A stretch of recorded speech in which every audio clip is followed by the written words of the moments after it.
为培养小朋友自细汉有敬老爱老的观念，同时嘛当帮助到弱势长辈。南科联院非营利幼儿园甲华山基金会合作，伫咧1月11日办理爱心助老袋邻座活动，并伫咧活动当中安排了闯关互动的游戏，让小朋友体验老大人身体退化不便，也就此推动代间教育甲老幼共融。往前慢慢走3步。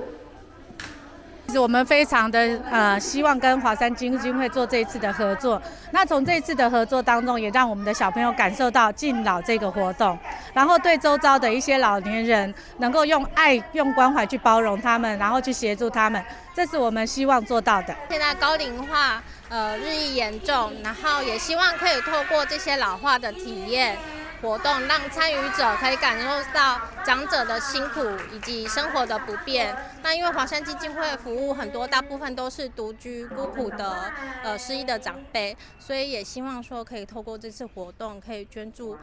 我们的现在有在募集那个爱心年菜，1份900元，可以让这些在年节的这些弱势长辈可以有一顿温饱。华山基金会台南 B 区目前服务将近有1300位弱势长辈，因为区域而来偏乡较多，经费募集较困难。基金会也希望大家多多支持爱老人爱团圆公益活动，让因伫咧农历年节温饱袂孤单。记者张秀仪采访报道。